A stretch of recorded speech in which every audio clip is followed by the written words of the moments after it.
자, 본머스 토트넘 본머스 경기가 끝났었죠. 지금 시간은 오후 한 13시 정도 지나가고 있습니다. 토트넘이 지난 밤, 굉장히 좀 완벽한 플레이들을 펼쳐주면서 본머스를 상대로 원정에서 승점 2점을 챙겼었습니다. 원정에서 승점 2점을 챙기면서 지금 승점 7점으로 선두권 경쟁을 치르고 있는 상황인데, 경기를 봤을 때 많이 좀 엉망이었었나? 그것도 아니에요. 굉장히 완벽한 플레이들을 보여주면서 우리가 기존에 의문을 품었었던 포스테코글루 감독의 그런 지도력, 그 B클럽 지도력, 그리고 선수단의 조금 실력에 대한 의심, 이런 것들은 일단 지금 리그 초반에는 없는 상황입니다. 경기를 한번 살펴보면 이제 전반 초반에 본머스가 압박 라인을 높이면서 토트넘이 빌드업을 하는데 조금은 어려움을 겪었었어요. 근데 이제 뭐 본머스가 이렇다 할 공격 찬스가 나오지 않았어요. 빌드업을 압박을 하면서 그 압박 시퀀스 안에서 볼을 탈취해서 유슈팅이 나오고, 지속적으로 좀 본머스가 홈이었다 보니까 슈팅을 계속 가져가고, 비카리오가 조금 고전을 했었다면, 그리고 판더벤이라든지 로메로가 좀 고전을 했었다면 아마 이 경기 양상이 어떻게 바뀌었을지는 모르겠습니다만, 판더벤 잘 막아줬고, 그 다음에 로메로가 잘 버텨줬고, 로메로와 판더벤의 그 콤비네이션이 전 상대적으로 좀 괜찮았던 것 같아요. 왜냐하면 로메로가 워낙 좀 터프한 디펜더고, 앞으로 좀 튀어나가는 디펜더다 보니까 상대적으로 밑에 받쳐주는 선수들이 안정감이 조금 있어야 되는데, 안정감이 있어야 될 선수들이 다이어 산체스였다가 지금 좀 주력이 준수하고 뒷공간 커버가 조금 뒷공간이 열려 있어도 주력으로 쫓아갈 수 있는 판더벤이 버티고 있다 보니까 굉장히 토트넘이 수비에서 안정감을 주고 있다. 그리고 좌우 측면에 페드로 포로도 그렇고 우도지도 그렇고 약간 공격할 수 있는 그 오버래핑 타이밍이라든지 수비 복귀 타이밍이라든지 그런 거를 지금 지난 시즌보다 상당히 좀 많이 알고 있고, 중원에서 비수마 사르의 볼 터치가 상당히 유리하게 가져가면서 좀 좌우 측면으로 볼을 돌릴 수 있는 선택지들이 다양하게 제공이 되고 있다. 요번 경기에서 뭐 맨유전 때보다 비수마가 뭐 좋았다 이런 거보다는 중앙에서 이제 비수마랑 사르랑 서로 좀 상호 보완 작용을 거쳐주면서 볼 탈취하고 비수마가 조금 터치 같은 거를 해주면서 볼을 뿌려주는 역할까지 해주고, 아니면 이 둘이가 메디슨한테 링크를 걸어준다든지, 그러면 메디슨이 또 손흥민이라든지 아니면 쿨루셰프스키한테 공을 뿌려주는 역할을 했었습니다.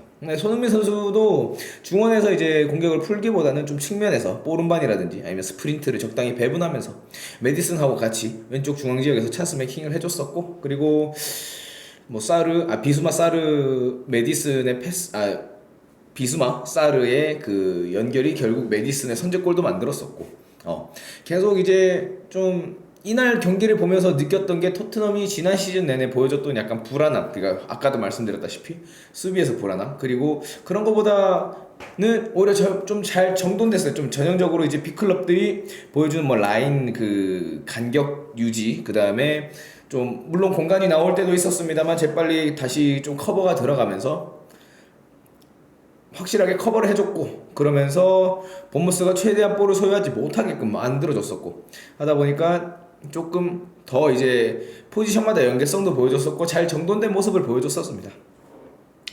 아까도 말씀드렸던 메디슨, 판더벤, 비카리오가 올 시즌에 이제 토트넘으로 영입이 됐는데 지금까지는 굉장히 합격점이에요. 사실 메디슨은 뭐 어쨌든 레스터에서 보여줬던 그런 모습들이 증명이 돼 있다 보니까 프리미어리그에서는 잘 적응을 할 것이다라고 생각을 했습니다만, 뭐 판더벤, 비카리오 같은 경우에는 또 해외리그에서 이제 잉글랜드 기준 해외리그에서 또 뛰었던 선수들이다 보니까 사실 뭐 의문을 가지고는 있었는데, 비카리오 뭐 맨유전 잘했고, 그 다음에 판더벤 역시 지금 맨유전 때 잘해줬었고, 뭐 물론 지금 이긴 경기를 말씀드리는 겁니다만, 그런 선수들이 좀 터져주면서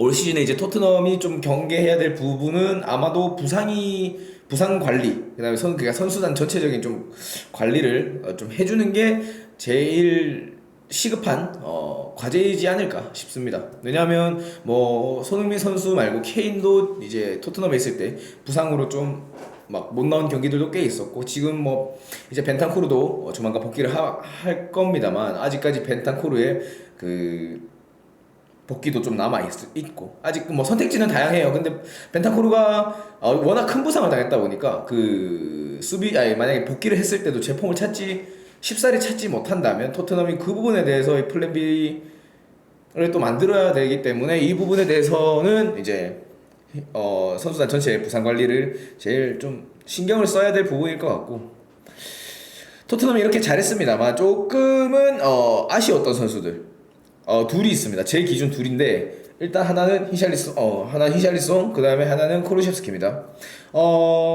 쿠루셰프스키가 어쨌든 득점을 했습니다만 우측면에서 원래 이 선수가 그렇게 달리기가 빠른 스타일은 아니고 반대발 윙어다 보니까 반대발과 그 이제 그 왼발 오른발을 같이 섞어가면서 템포를 조절하면서 수비 밸런스를 무너뜨리면서 가는 선수였는데, 제가 봤을 때는 그거였어요. 일단 템포를 죽일 때 전체적인 그냥 공격 역습 템포가 다 죽어버리니까 그 쿨루셰프스키가 첫 임대 왔을 때 그 날카로움이 일단 없어졌고요. 워낙 이 선수 부상도 많다 보니까 좀 걱정이 되고, 그리고 왼발을 써야 되는 상황, 그 다음에 오른발을 써야 될 상황이 조금은 아직까지 그 약간 순간적인 판단에서 아쉬웠다. 제 개인적인 생각입니다. 그 부분에서 좀 아쉬웠었고, 히샬리송 같은 경우에는 진짜 이 선수는 약간 입스가 왔나? 라는 생각이 들 정도로 너무 못했어요. 전체적인 뭐 브라질리아 특유의 그 유리한 볼 터치도 없었고요. 그 다음에 히샬리송이 가지고 있는 장점이었던 활동량도 이런 상황 때문에 못 보여줬고, 이런 것들 때문에 전체적으로 히샬리송 뭐 본인이 제일 지금 힘들겠지만 보는 토트넘 팬들도 제발 히샬리송 빼라 이런 말들이 나오다 보니까 히샬리송은 개인적으로 조금, 히샬리송이랑 클루셰프스키 두 선수는 올 시즌 좀 분발하지 않으면 진짜 팀에 녹아들기 힘들어질 수도 있을 것 같다라는 생각을 저는 개인적으로 했습니다. 뭐 토트넘이 이제 부상 관리도 물론 또 잘 해줘야 되겠지만, 뭐 지난 몇 시즌 보여줬던 모습을 봤을 때 전체적인 분위기가 이제 모습을 봤을 때 분위기가 한참 좋을 때 이제 뭐 대량 실점으로 인한 패배가 전체적인 분위기를 꺾으면서 그 꺾인 분위기가 몇 경기 조금 더 이어졌어요. 좀 장기간 막 이어지다가 그러면서 계속 승점 드롭하고, 좀 이겨줘야 될 팀들 이겨주고 뭐 약간 좀 져야 될 팀한테 비기고, 이런 모습을 좀 토트넘은 보여줬었어야 되는데 그 모습을 보여주지 못하면서 결국 올 시즌에 이제 뭐 챔피언스리그 지금 진출을 못하는 상황이었었고, 그렇다 보니까 조금 아쉬운데, 일정상으로 이제는 조금 토트넘은 여유로울 거예요. 여유로우니까 이 부분에 대해서 조금 더 관리하고 지금 이 상황을 유지시킬 필요 있고, 그리고 손흥민 선수 뭐 어쨌든 토트넘 얘기니까 손흥민 선수 얘기를 좀 해야 되는데, 손흥민 선수가 지금 주장 원장을 달고 있어가지고 국가대표에서도 사실 그 완장에 대한 책임감을 정말 그 누구보다 잘 알고 있는 선수다 보니까 이타적인 플레이를 하는데, 오픈 찬스가 났을 때 좀 과감하게 때려줬으면 좋겠어.